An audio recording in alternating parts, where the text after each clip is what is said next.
नांदेड़ में तेज बारिश के सबब सैलाब जैसी सूरत-ए-हाल पैदा हो चुकी थी। इस सिलसिले में एमएलए प्रताप पाटिल चिखलीकर ने देगलू नाके के टायर बोट किदवई नगर पहुंचकर साबिक कारपोरेटर अब्दुल मुकीत से मुलाकात की और नदी से मुत्तसिल नशीबी इलाकों का दौरा किया। खुसूसी तौर पर वार्ड नंबर 12 के किदवई नगर, उमर कॉलोनी, इकबाल नगर, हबीबिया कॉलोनी, मौसम्बी का मल्ला, हमीदिया कॉलोनी, पाकिजा नगर, हिलाल नगर व दीगर इलाकों के हालात का जायजा लिया। इस दौरे में साबिक एमएलए ओम प्रकाश पोकरना, साबिक कारपोरेटर अब्दुल मुकीत, साबिर चौस, यूसुफ पटेल, एडवोकेट जमीर पठान, सैयद भाई, निसार भाई के अलावा दीगर भी मौजूद थे। वाज़ेह है कि इस दौरे में नांदेड़ बल्दिया उज़्मा के ओहदेदारान भी मौजूद थे। प्रताप राव पाटिल चिखलीकर ने बारिश से मुतासरा इलाके के अफराद से मुलाकात करते हुए इन्हें हर माली इमदाद पहुँचाने का यकीन दिलाया।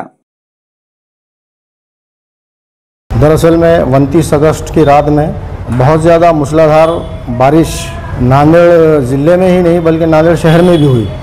जिसकी वजह से सारे नांदेड़ के इलाके में बहुत ज़्यादा नुकसान हुआ। जैसा कि दुकानों में, मदरसों में, घरों में पानी दाखिल हो गया, जिसकी वजह से अवाम को बहुत ज़्यादा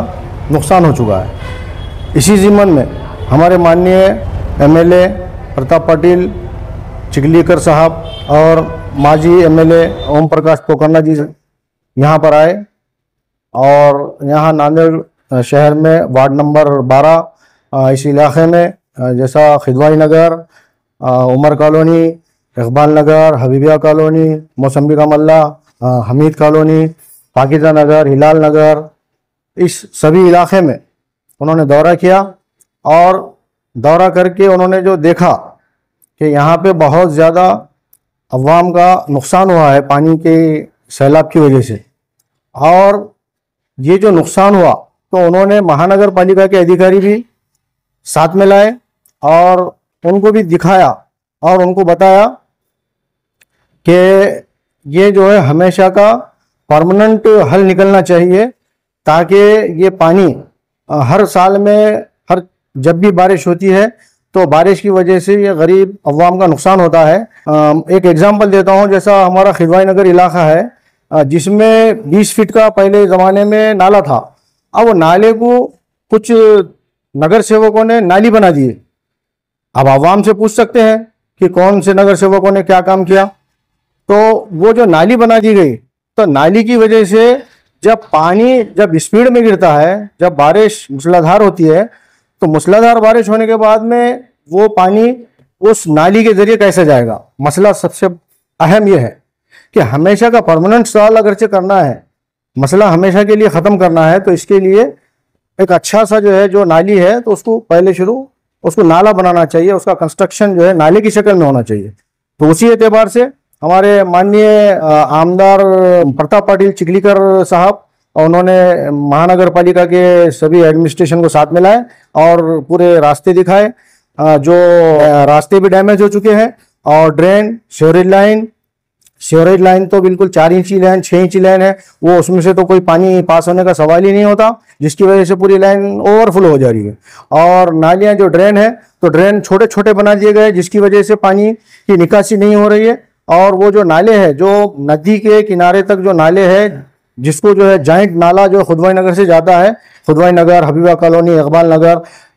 तजवील कुरान मदरसा, तो जिसकी वजह से वो नाले को नाली बना दी गई, जिसकी वजह से वो पानी बैक वाटर मार रहा है, बैक मार दे रहा है। तो बैक मारने की वजह से जब पानी थोड़ा भी मूसलाधार बारिश गिरती है तो वो पानी जमा होकर के लोगों के घरों में घुसकर, लोगों को घरों में दाखिल होकर के वो नुकसान कर रहा है।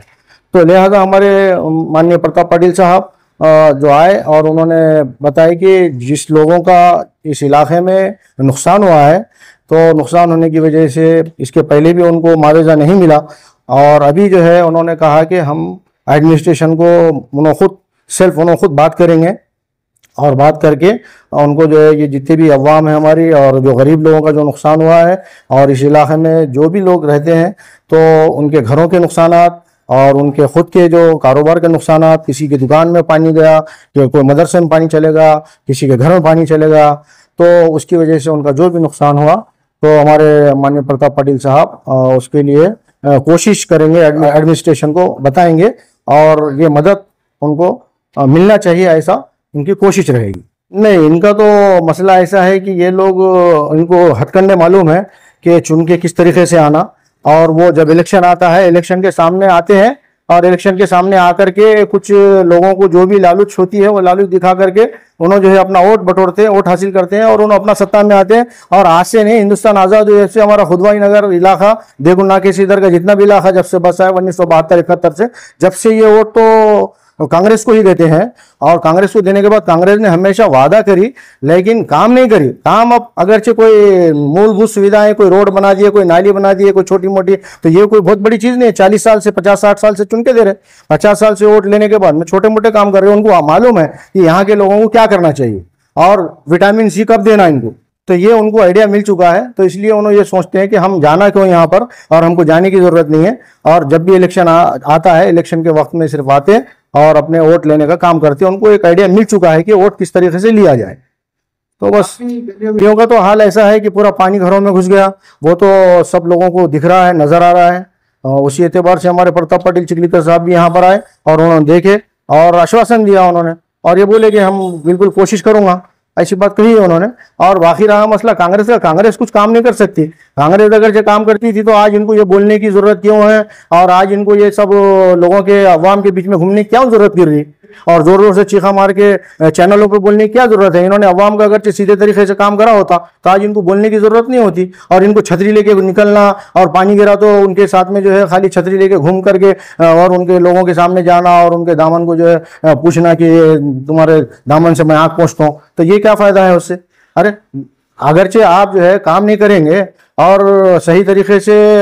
कंस्ट्रक्शन जो ड्रेन का है, जो बड़े बड़े नाले हैं और जो सीवरेज लाइन है उसका काम नहीं करेंगे, और उसके बाद में खाली पानी गिरेगा, बारिश गिरेंगी, छतरी लेके घूमेंगे और लोगों के घरों तक जाएंगे, तो इससे व्हाट इज यूज नाउ। तो ऐसा कोई मसला नहीं है मेरी नज़र में। ये सब गलत बात है, लोगों को गुमराह करने का तरीका है। ये गुमराह अब अवाम जो है आने वाले वक्त में बता देंगे। मैं तो समझता हूँ कि अवाम तो बताएंगी, क्योंकि अवाम देख रही है कि इनके जितने झांसे चल रहे हैं, ये लोग जितने परेशान कर रहे हैं अवाम को, तो अवाम को सब नजर आ रहा है। अब अवाम खुद अपना जगह जो है बताएंगे इंशाल्लाह।